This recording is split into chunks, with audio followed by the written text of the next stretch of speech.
Savio Krieger here, and this video is for people who complain about not feeling motivated, having no drive, and feeling stuck, even when they know exactly what they're supposed to do. So we'll explore how to use your shadow to break through your hurdles and procrastination and stop being afraid to pursue your true aspirations. So this is how you can use your pain to become unstoppable. And to illustrate my point, I will share a personal story. So the year was 2020, yes, the infamous 2020. And I had just moved from Rio Grande do Sul to São Paulo to be with my girlfriend, now wife. And after looking for thousands of apartments, you know how these things go, we finally find something nice within our budget. The time was nothing fancy, but it was a nice place for us to start our lives together. And the only thing left for me was to find a new place to work. So after a couple of months of research, I finally found a new workspace, and I remember being happy because it was very close to our apartment. I remember we lived like in the middle of the block, and this new workplace was right in the corner. So within 2-3 minutes, I was in the new workspace. So within a few weeks, I guess a month, I gave a first workshop, and about 35 people came, and I finally got my first 3 clients in this new place, in this new state. So everything seemed promising, but I had no clue about what was about to happen. Because after 3 nice months, the pandemic hit and everything was shut down.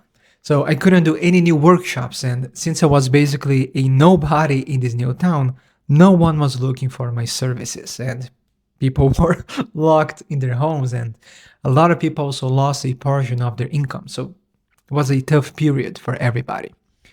And at that moment, I just couldn't see a way out. But at the same time, I knew I had to do something, to pay the bills and also the rent for this new place.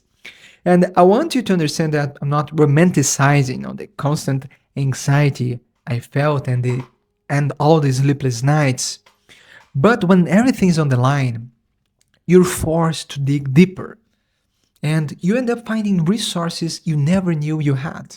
And in that period, I experienced a deep mental shift because I understood that feeling motivated or worrying about what other people think was a luxury I simply didn't have.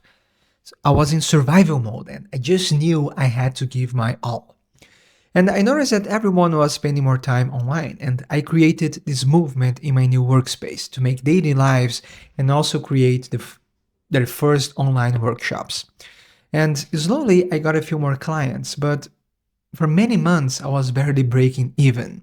So that's why I decided to quit this space and start doing my own thing. And the only thing I knew is that I couldn't stop, so I tried a lot of different things.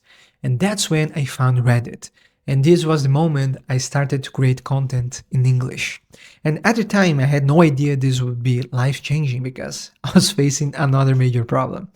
I didn't know how to write. And of course, I was afraid of random people judging me. I mean, it's already difficult to write well in your own language, so imagine in a foreign one.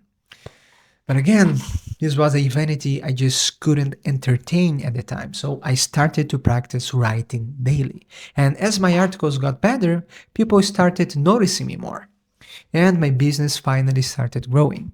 And last year, I also joined YouTube and again was afraid of judgment, people seeing me, mocking my accent or whatever.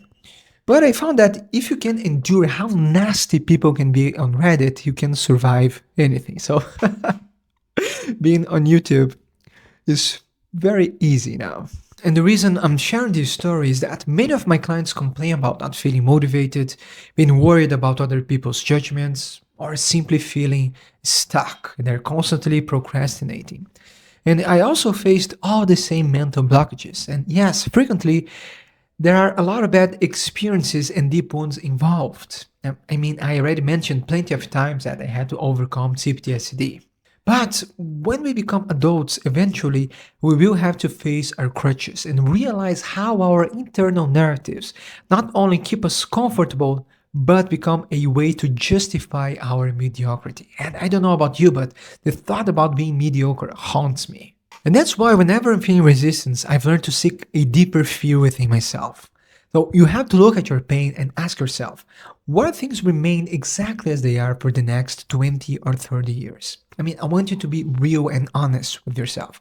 Do you want to keep having the same problems, feeling the same despair, the same loneliness, engaging in the same toxic and broken relationships, living the same unfulfilled life, disliking what you see in the mirror?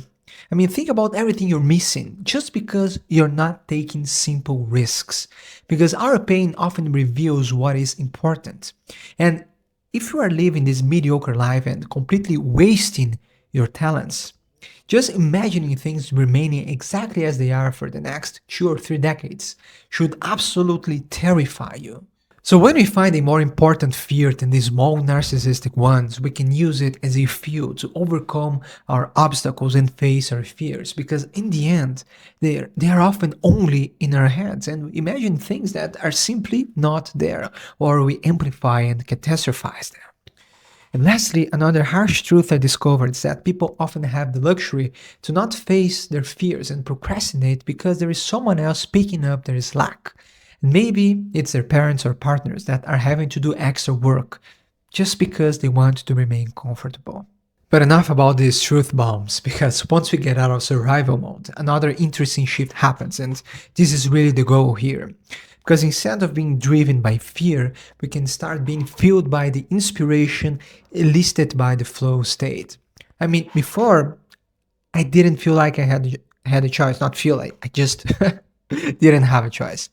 Because everything was done by pure necessity. I just had to produce content. I just had to write.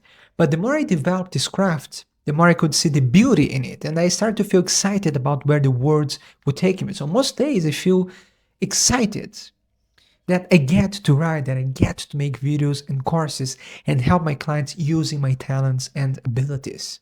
So when you learn to unlock the flow state, you feel at your best and you perform at your best.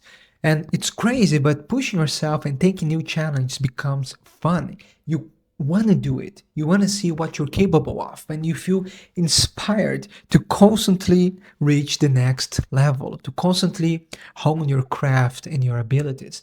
And this opens an even deeper layer of motivation. And in other words, when we put our God-given talents in the service of the greater good, we finally uncover our sense of purpose. But again, to do so, we must understand that we aren't here to satisfy our egos. We must go beyond our selfishness and understand that we are also here to contribute to His work and the greater good. And during this time, I studied everything you can possibly imagine about becoming more productive and creating better habits. But I find that these tools don't work without an initial period of sheer obsession. Because in the beginning, you just have to force yourself to do things and develop grit and discipline. And to do so, you must know your why, you must know your pain, you must dig deeper. And also, you must learn to respect your craft, because the flow state is only possible when you develop a minimal level of skill. So you must earn the right to experience flow. But the more you experience flow, the more flow you experience. So over time, the good news is that everything becomes easier. You become more creative, inspired, and you also start transmuting your wounds. And it's crazy, but I can confidently say that developing a craft saved me. And that's what real shadow integration looks like. And that's how you also overcome the poor Eternus. And you can find a step-by-step to practice Carl Jung's authentic shadow work in the next video.